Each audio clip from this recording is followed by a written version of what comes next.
Oke guys, welcome back to Daily Charting with Toshi, di mana kita akan daily chart your favorite cryptocurrencies. Oke, dalam 24 jam terakhir, cryptocurrency market terkoreksi sebesar 1,38%, dengan total market cap mencapai di 1,19 triliun US dollars.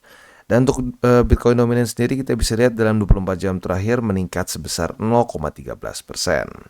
Untuk volume dia meningkat sebesar 9,08%. Oke, untuk Bitcoin sendiri kita bisa lihat terjadi koreksi yang lumayan sebesar 1,2% dalam 24 jam terakhir, dan sayangnya gagal untuk bertahan di angka 30.700. Tapi good newsnya apa? Daily growth-nya masih di atas dari struktur support selanjutnya, yaitu di 30.470-an ya. Untuk Ethereum terjadi koreksi lebih besar di 1,46% dan kembali ke angka 1913. Lalu untuk BNB terjadi koreksi sebesar 1,7% di angka 239. Untuk XRP terjadi koreksi sebesar 2,62% ya. Dan sekarang ada di angka 0,47. Untuk Cardano terjadi koreksi sebesar 3,13% di angka 28 sen. Lalu untuk Dogecoin terjadi koreksi sebesar 2,91%. Untuk Solana terjadi peningkatan sebesar 1,74% di angka $19.60. Dan Litecoin lanjut lagi koreksi sebesar 2%-an di angka 103,53. Untuk BCH ya, BCH koreksi tipis di 0,09. Oke, jadi kurang lebih seperti itu untuk overallnya pada hari ini. Selanjutnya kita akan geser ke Economic Calendar. Tetapi sebelum kita masuk ke situ, kita akan dengar dulu pesan-pesan dari sponsor kita pada hari ini. Oke, today's video is brought to you by Bybit, di mana kita bisa trade berbagai macam cryptocurrency aset dengan cara yang berbeda-beda. Buat kalian yang ingin akumulasi secara spot, tentunya kita bisa lakukan di sini. Derivatif juga bisa, ada juga pasar NFT, dan tentunya setelah kalian akumulasi, jangan lupa juga kalian bisa menikmati earn atau menikmati bunga lah kesannya ya di Bybit Earn. Bisa APY-nya tertinggi bisa mencapai 18%. Nah, tentu juga buat kalian yang ingin membeli kripto dengan lebih mudah ya, dengan cara yang lebih simpel, bisa juga langsung menggunakan kartu kredit atau debit card juga di sini. Dan juga buat kalian yang mungkin sudah lebih crypto savvy nih ya, bisa menggunakan options juga ya. Jadi kurang lebih seperti itu. Dan buat lo yang belum punya akun di Bybit, silahkan bisa cek link reflektor di bawah dan mulai trade di Bybit. Oke, dan selanjutnya kita masuk ke Economic Calendar. Kita geser dulu ke GMT plus 7 seperti biasa. Seperti yang kita tahu, hari ini cukup padat ya. Mulai dari FOMC minute sudah keluar, nanti kita bahas di belakang seperti apa hasilnya. Lalu juga nanti jam 7.15 akan keluar ADP Non-Farm Employment Change. Untuk ini harapannya adalah kita itu bisa lebih rendah daripada ekspektasi ya. Lalu untuk di sini ada juga initial jobless claim. Ini seperti biasa harapan kita adalah dia lebih tinggi sedikit daripada forecast. Lalu untuk services PMI ini sama juga, dia lebih rendah daripada ekspektasi harapan kita. Untuk ISM non manufacturing juga sama, kita berharap dia lebih rendah daripada ekspektasi. Jules Jobs Opening ini seingat gua yes sama ya, kita berharap dia lebih rendah juga daripada ekspektasi. Dan yang terakhir ada crude oil inventories, kita berharap dia juga lebih rendah daripada ekspektasi ya. Jadi kurang lebih seperti itu hari ini, cukup padat ya.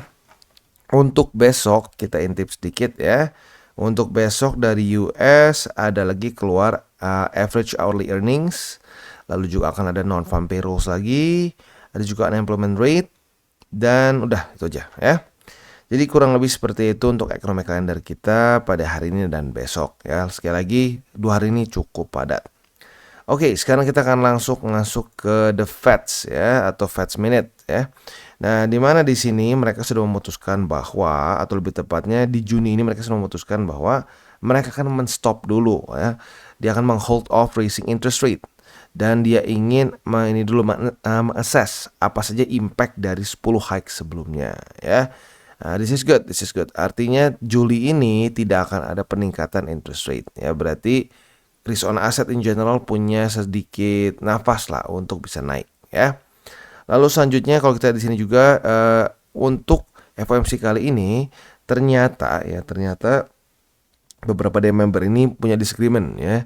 Ada beberapa member merasakan bahwa mereka harus terus meningkatkan si interest rate supaya inflasinya turun gitu ya. Nah, sekarang mulai bingung karena kenapa? Mereka sudah naikin berkali-kali, tercepat sepanjang masa, tapi inflasi masih tetap ada. Nah, moga-moga mereka mulai mikir nih, semoga aja nggak cuma main ningkatin interest rate aja, karena sudah berkali-kali tapi masih belum kena target juga. Semoga mereka bisa coba pakai cara lain, jadi nggak ngerusak market gitu. Ya, jadi overall untuk FOMC meetingnya ini sendiri good, ya good, karena keputusannya di bulan Juli ini tidak akan ada peningkatan interest rate. Minimal di pause dulu lah ya. Jadi di pause dulu, tetapi masih akan ada peningkatan ke depannya. 2 kali lagi lah setahu gue ya. Oke, selanjutnya kita akan geser ke Larry Fink. Nah, Larry Fink ini adalah CEO dari BlackRock. Dia menyatakan bahwa Bitcoin ini bisa merevolusi finance ya. Padahal kalau lu cek si Larry Fink ini 2017 anti kripto. Dia bahkan menyebutkan Bitcoin ini adalah untuk money laundry ya. Tapi kita bisa lihat ya. Ini bukti apa? If we cannot beat them, we join them ya. Nah, jadi kalau kita di sini dia menyatakan itu tuh di Fox Business ya, di Rabu kemarin dia menyatakan bahwa Bitcoin ini bisa merevolusi financial system. Nah, jadi kita quote ya, we do believe that if we can create more tokenized of assets and securities, that's what Bitcoin is. It could revolutionize finance menurut dia. Ya seperti yang kita tahu ya, sebelumnya si Larry Fink ini adalah skeptik ke kripto. Dia menyatakan bahwa ya ini seringkali dipakai untuk illicit activities. Dan dia juga menyatakan atau mengimply bahwa Bitcoin ini bisa menggantikan emas as a hedge against inflation. Dia bilang, let's be clear, Bitcoin is an international asset. It's not based on any one currency, and so it can represent an asset that people can play as an alternative ya. Jadi ya lagi-lagi dia mengimply bahwa Bitcoin ini bisa dipakai untuk pengganti dari emas, hedge against inflation ya. Bukan gue ngomong ya, bukan pencinta kripto, pembenci kripto dulunya ya. Dia adalah CEO dari aset manager terbesar di dunia. Bullish ya.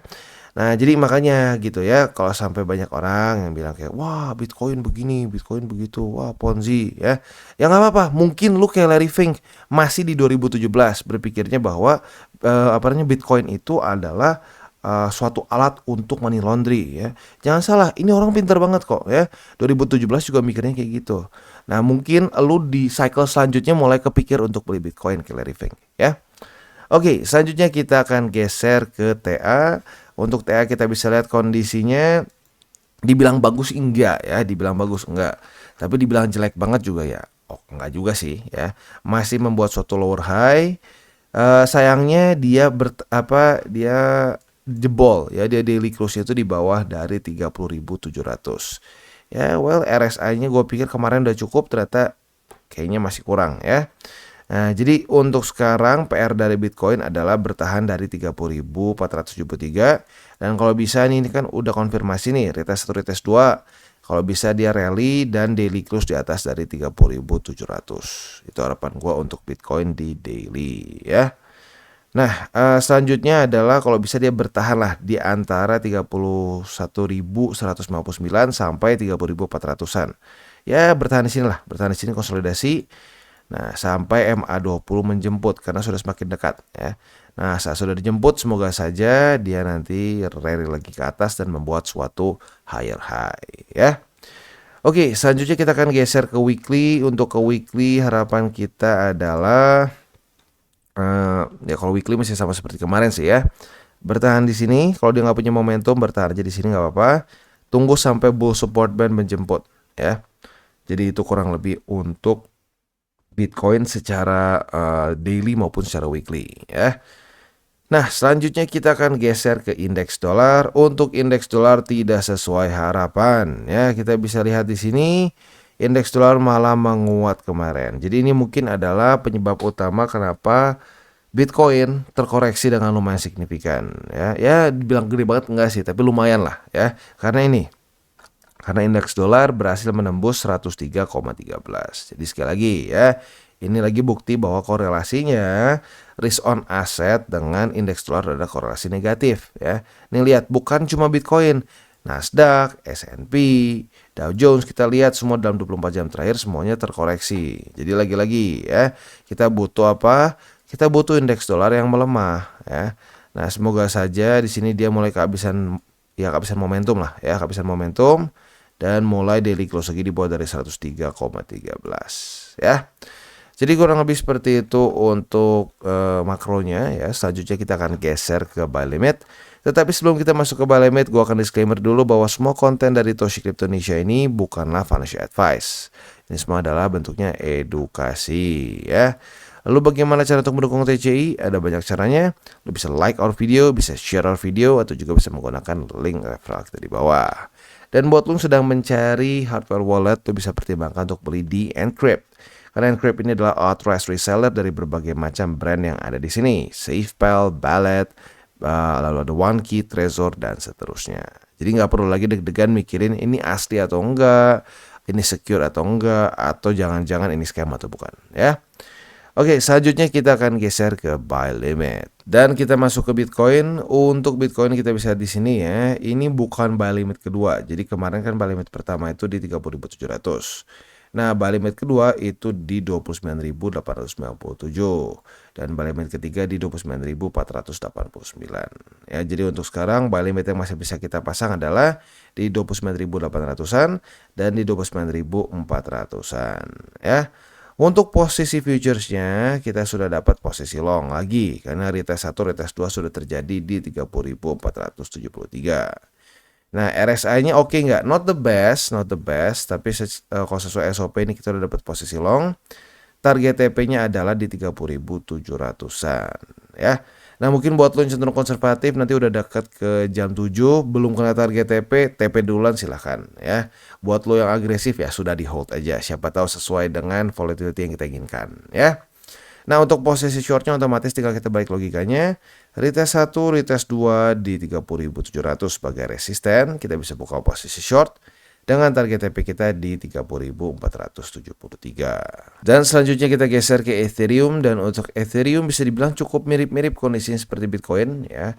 Dia dia retest ke struktur selanjutnya. Jadi untuk buy limit pertama dan kedua sudah kena. Buy limit ketiga di MA20 ya. Buat lo yang mungkin ke skip kemarin boleh di 1909 dan juga boleh di MA20 di 1867. Itu untuk posisi spot di Ethereum. Nah, untuk posisi futuresnya kita bisa lihat sudah terjadi retest 1, retest 2 di 1909 sebagai support ya. Maka dari itu kita juga kemungkinan besar sudah punya posisi long. Nah, di sini sebenarnya setupnya lebih oke dibandingkan dengan Bitcoin. RSI-nya lebih mendekati 50 ya, which is lebih lebih di tengah lebih bagus ya. Kalau di atas kan menuju overbought tuh ya. Oke, nah target TP untuk posisi long kita tuh ada beberapa.